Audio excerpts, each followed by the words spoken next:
comme d'habitude, l'arbitrage vidéo pourrit toujours la rencontre. De 1, on a un arbitre qui ne prend pas ses responsabilités. De 2, l'arbitrage vidéo qui a du mal à appeler l'arbitre pour venir consulter les actions, pour qu'il prenne lui-même également ses responsabilités pour essayer d'évaluer, pour voir s'il a fait une erreur de jugement ou pas.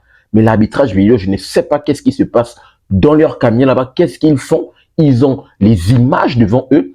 Vous avez juste une simple tâche. Appeler l'arbitre, venir consulter les images pour que lui-même, il prenne ses responsabilités pour savoir s'il a fait une erreur de jugement ou pas. Mais non, vous êtes juste là-bas, tranquillement posé, en train de regarder le match comme nous, devant notre télévision, et comme si vous n'avez aucune responsabilité dans le match. L'arbitrage vidéo a pourri la rencontre aujourd'hui entre cette équipe du Maroc et la Tanzanie. Et pourtant, les Lions de l'Atlas finissent par s'imposer 1-0. Il faut le dire, ils se sont fait peur. Le Maroc s'est fait peur. Peut-être c'est sans doute dû à un coup de pression parce qu'on est arrivé à un niveau de la compétition où tu te manques. Vraiment, tu es éliminé. Là, c'est des phases à élimination directe. Il n'y a pas droit au faux pas. Et donc, le coup de pression est encore un peu plus élevé. Peut-être c'est sans doute également dû au fait que Azzedine Ounahi, qui est le meilleur de jeu de cette équipe marocaine, qui s'est blessé à l'entraînement et qui malheureusement est forfait pour le reste de la compétition. Donc, cette équipe du Maroc s'est fait peur dans le match face à une Taïfasa de la Tanzanie, il faut le dire. Ça a été le petit poussin lorsqu'on essaie de checker les équipes, les 16 équipes, en tout il y a 16 équipes je pense, dans ces huitièmes de finale, les 16 équipes, la Tanzanie est le petit poussin. C'est 1, c'est l'équipe qui s'est qualifiée avec aucune victoire. De 2, c'est l'équipe qui s'est qualifiée avec le moins de points, 2 points. De 3, c'est l'équipe qui a réalisé le football le moins flamboyant parmi, bien évidemment, les équipes qui représentent leur nation de ces huitièmes de finale. Donc, on a une rencontre entre deux équipes, comme je l'ai rappelé dans ma vidéo pronostic, qui se connaissent bien. Deux équipes où on a des clubs qui ressortent de ces pays qui se sont affrontés déjà, bien évidemment, auparavant. Donc, on a une rencontre palpitante, il faut le dire, avec la titularisation, la première titularisation d'arrière de Achraf Hakimi. On l'avait vu dans le troisième match, il était rentré, mais là, c'est sa titularisation. Il a été, il faut le dire, peut-être pas assez en jambes parce qu'il manque de rythme, mais Achraf Hakimi, malgré le fait qu'il manque de rythme, Achraf Hakimi, incroyable. Incroyable, il faut le dire, il a percé le côté droit. Hakimi, Diaz, oh, ils vont poser des problèmes au Cameroun parce que on a le choc du quart de finale, les gars. Cameroun-Maroc, ou du moins Maroc-Cameroun, ce choc est palpitant. En fait, ça me fait déjà saliver, le fait déjà de me poser et de préparer ma vidéo avant match autour de cette rencontre, analyser en profondeur cette rencontre.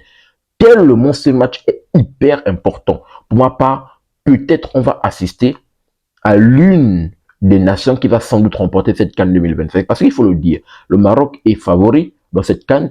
Le Cameroun n'était pas favori d'entrée. Bon, le Cameroun de base est favori, mais n'était pas favori au vu des performances qu'elle a montrées. Mais le Cameroun monte en puissance. Dans la vidéo que je vous invite massivement à aller checker, le Cameroun qui s'impose face à l'Afrique du Sud, qu'est-ce que j'ai dit comme titre? J'ai énoncé le Cameroun en train de s'affirmer comme un réel prétendant au titre. Le Cameroun joue le titre, c'est incroyable. Ça va être une rencontre palpitante entre les deux lions, Lions de l'Atlas et Lions indomptables. Donc, on revient rapidement par rapport à cette rencontre. Il faut le dire, les Lions de l'Atlas marocain rentrent mal dans le match et les Taïfa Stars vont profiter. Malheureusement, ils vont pas pouvoir concrétiser au bout de 3 minutes de jeu. Le Maroc devait déjà se faire mener. Achraf Hakimi, comme je l'ai dit, qui n'est pas en jambe, qui va se faire déborder sur son côté. Centre, malheureusement, il s'appelle comment? Le gardien marocain, là,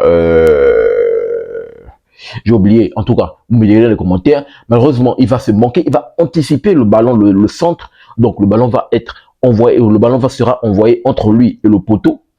Et le joueur qui sera à la réception au second poteau, malheureusement, il ne va pas pouvoir ajuster la tête pour venir climatiser dès l'entame du match cette équipe du Maroc qui va se faire peur. On peut voir bien évidemment au niveau des visages, Romain Saïs et Ounahi, vraiment, on peut voir qu'il y a un gros coup de pression qui est en train de s'abattre sur cette équipe. Mais de l'autre côté, il va falloir bien évidemment compter sur Ayoub El Kaabi qui est exceptionnel. Lui, c'est le fond de l'attaque. Quand même, c'est la valeur sûre, il va répondre présent, multiplier des occasions, et il va arriver le premier tournant du match au bout de la 20e minute. Le premier tournant avec la polémique autour de l'arbitrage, c'est le centre sur le côté droit, je pense que ça doit être Achraf Hakimi. Ayoub El Kalbi va mettre une tête.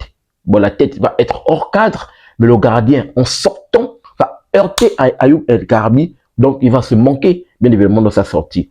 Et là, ce qu'on demande, parce qu'il faut le dire, il y a une chose qui est sûre. Oui, pour ma part, la sortie, elle est mauvaise. Oui, mais la sortie, il faut le dire, malgré le fait que la sortie soit mauvaise, le Ayoub El Kalbi avait déjà manqué son tir, avait manqué déjà sa tête. Donc, le gardien va faire une sortie un peu hors de portée, une sortie voilà, qui n'a pas été maîtrisée, mais quel que soit Alpha, logiquement, normalement, ce n'est pas la sortie du gardien qui a fait en sorte que Ayoub El Kalbi va manquer sa tête. Non, le ballon était un peu plus haut, donc il ne va pas mieux ajuster sa tête.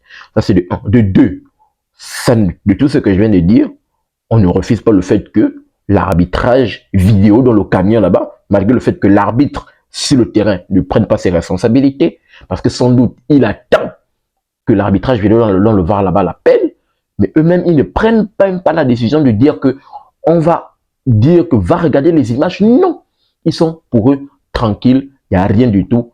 Voici la première occasion.